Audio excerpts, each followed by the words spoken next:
Alabamos al Señor porque esta iglesia nos capacita en todas las áreas, de tal modo que el servicio que ofrendemos a nuestro Dios sea de calidad, sea perfecto, porque Él merece un servicio tal.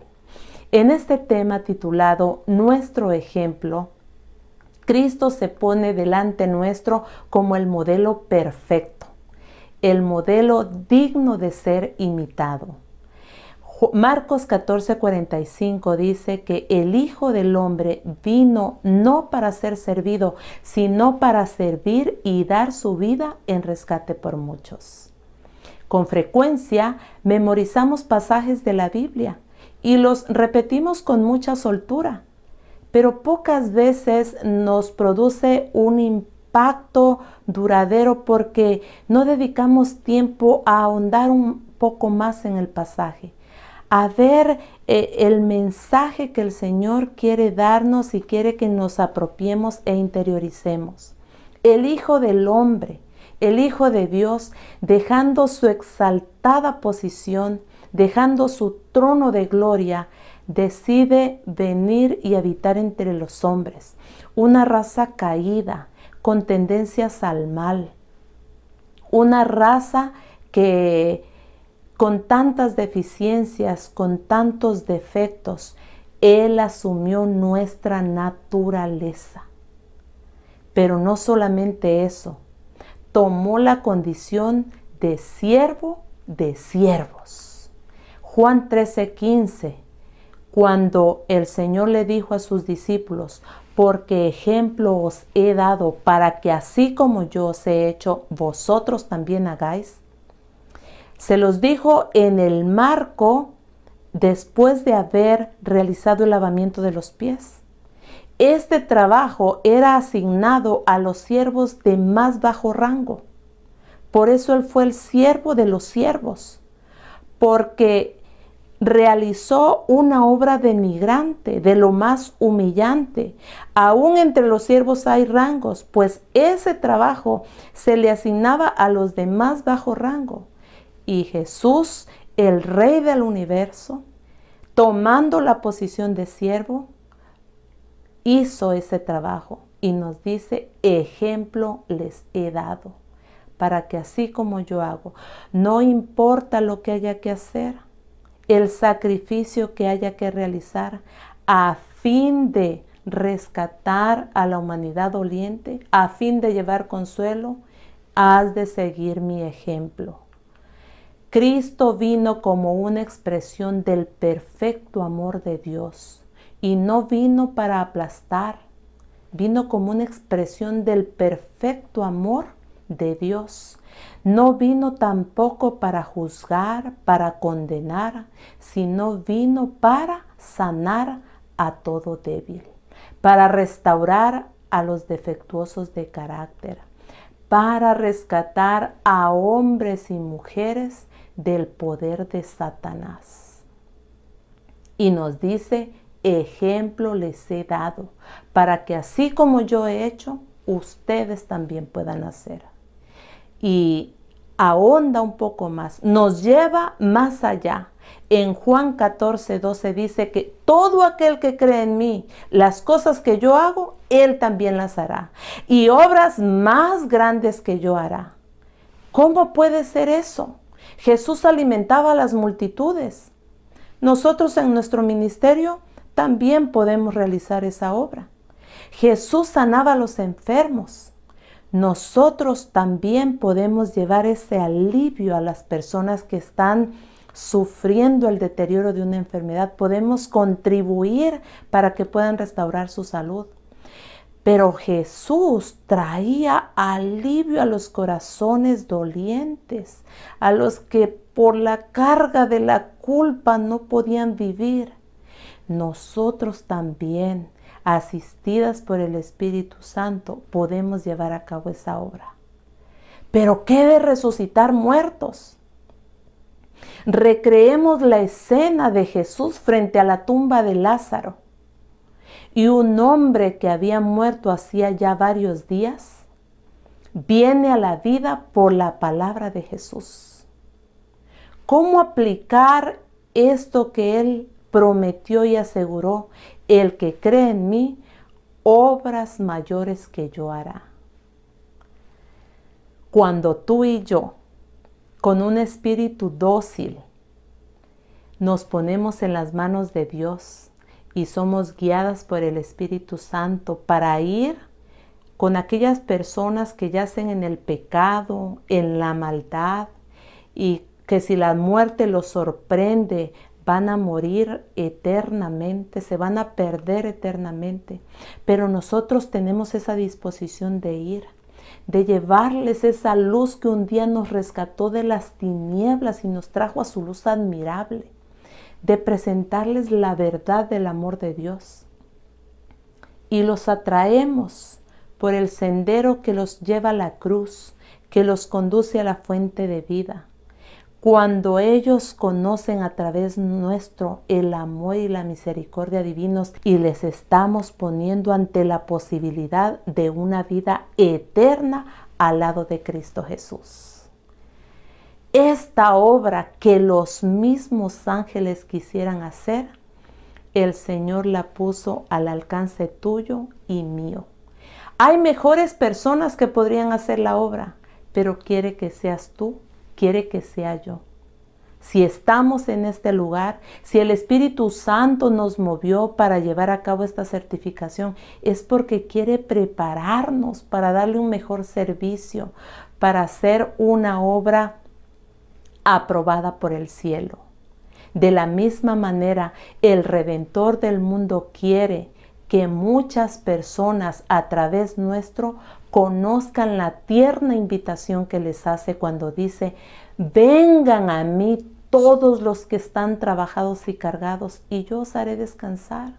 Vengan a mí los niños, los adolescentes, los jóvenes, las señoras, los adultos, todos los que traen cargas, porque lo cierto es que en este mundo nadie se escapa. Unos traen la carga de la culpa, otros la carga de las deudas, otros las cargas del remordimiento, otros las cargas de la enfermedad, otros las cargas del resentimiento, del temor, la ansiedad. Hay tantas cargas que oprimen a la humanidad que algunos literalmente andan jorobados porque la carga es muy pesada. El Señor les hace esta tierna invitación: vengan a mí, los que estáis trabajados y cargados. Y esa invitación se la extiende a través nuestro. El ejemplo que nosotros hemos de dar al mundo, ese ejemplo certero que no da lugar a cuestionamientos, es cuando estamos decididos a transitar el sendero de sacrificio desinteresado que Cristo transitó. Un sacrificio que no era realizado a fin de obtener más puntos o de obtener reconocimiento o alguna remuneración. Muchas veces cuando un líder, movido por la compasión, ese amor genuino por las almas que yacen en la miseria, se levanta e invita a la iglesia y los quiere involucrar en estos proyectos permanentes, pocos son los que responden. Y algunos que responden preguntan: ¿y qué voy a tener yo a cambio? O nos van a dar por lo menos un lonchecito también a nosotros. Nos van a dar para la gasolina. Estas actitudes revelan que el espíritu compasivo se ha dormido. Que muchos de ellos tristemente caen en un razonamiento como: por mucho que haga, el hambre nunca se va a acabar. Y esto es cierto. Pues enfermedad siempre va a haber, no hay que afanarnos tanto. Vamos haciendo lo que podamos en el momento que podamos. Y vemos con tristeza cómo no sienten esa simpatía, ese dolor por la humanidad sufriente. Si usted ha experimentado esta situación, no se desanime, hermana. Y le invito a que trabaje con las nuevas generaciones. que involucre a los niños, a los adolescentes. En esa edad, la mente, el corazoncito es más impresionable.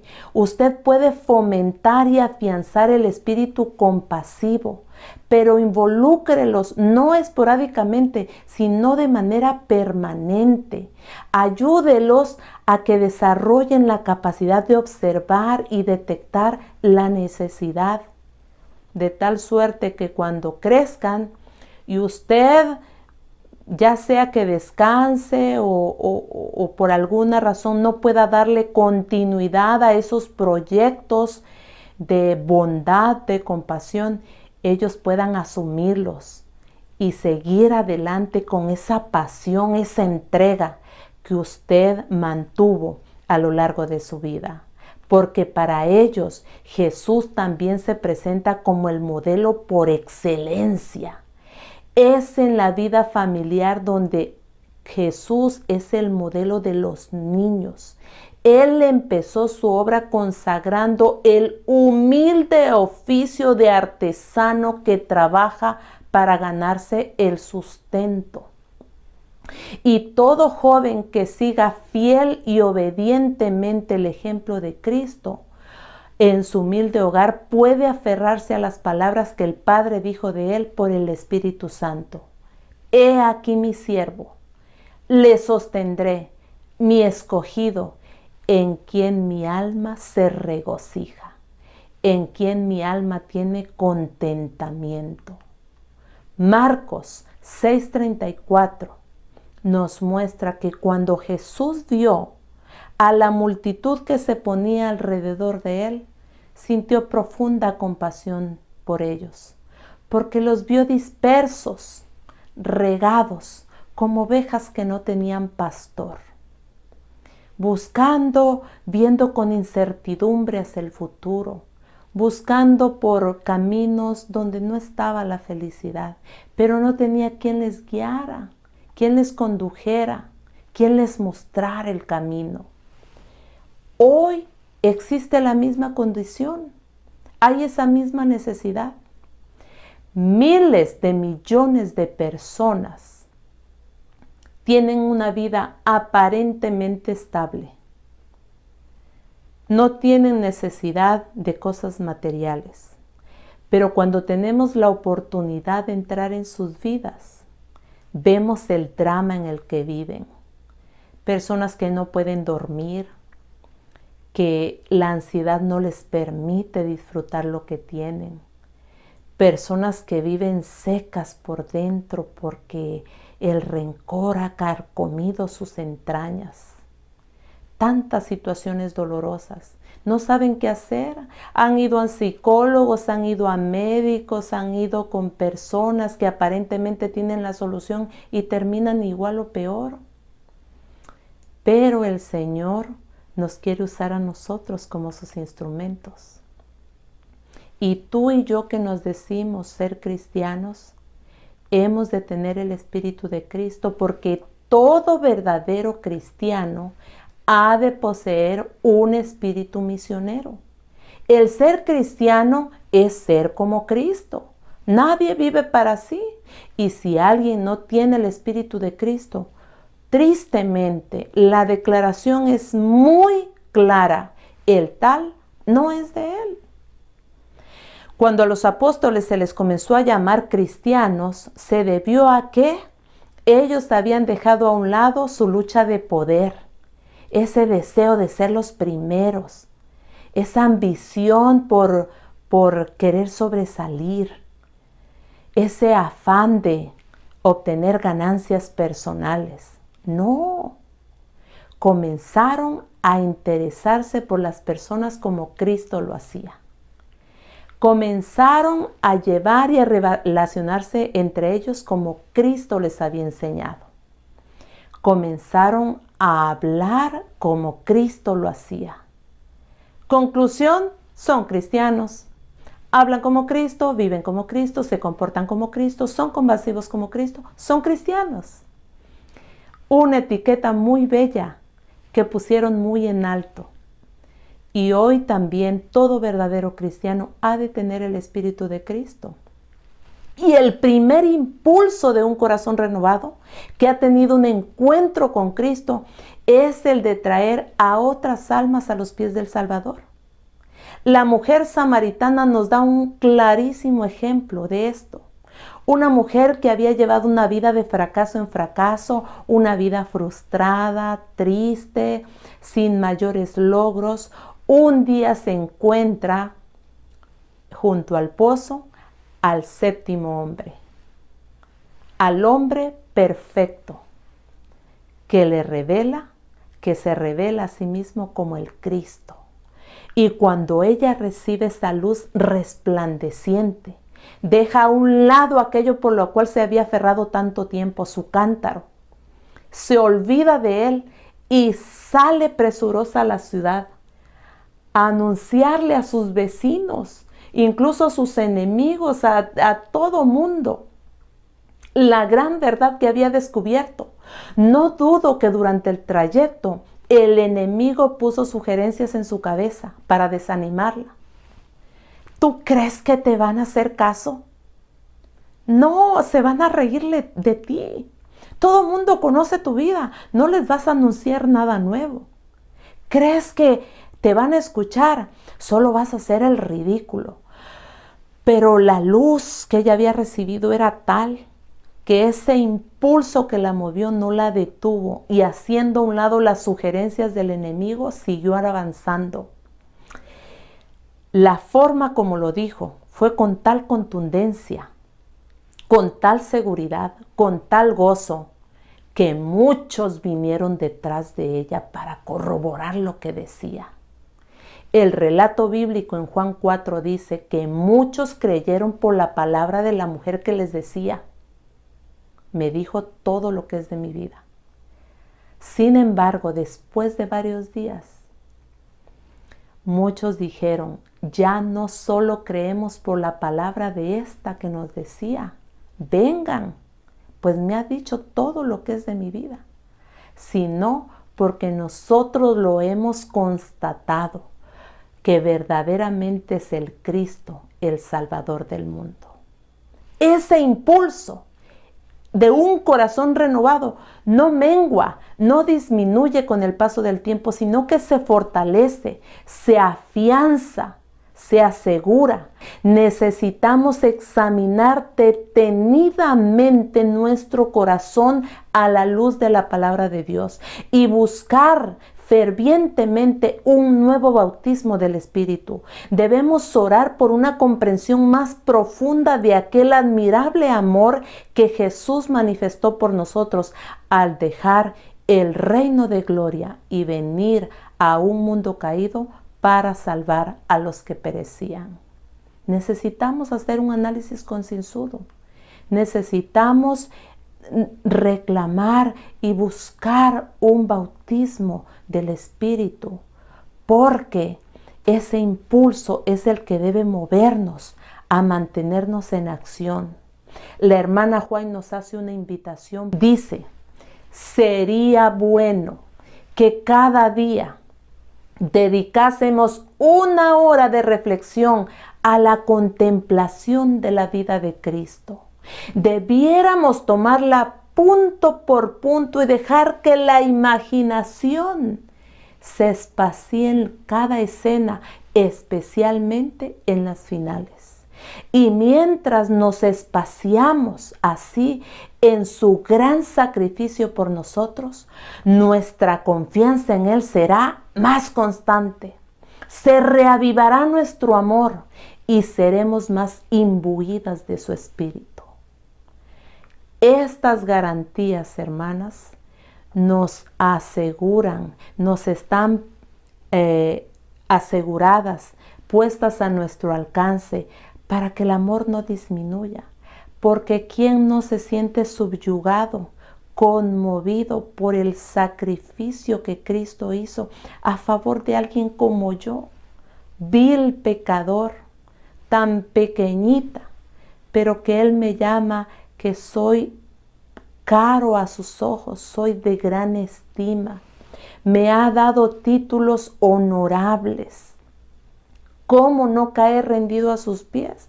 Por eso la hermana White dice, sería bueno que cada día dedicásemos tiempo a la contemplación, porque es cuando contemplamos a alguien reiterativamente, cuando vamos asemejándonos cada vez más y más a Él, de manera especial en las escenas finales de su vida. El ministerio de Cristo es admirable, pero es algo que nosotros también podemos llevar a cabo. Doquiera Él iba, brotaba la salud. La alegría lo acompañaba por donde Él pasaba. Los sordos y los ciegos se regocijaban en su presencia. Sus palabras abrían al ignorante una fuente inagotable de vida.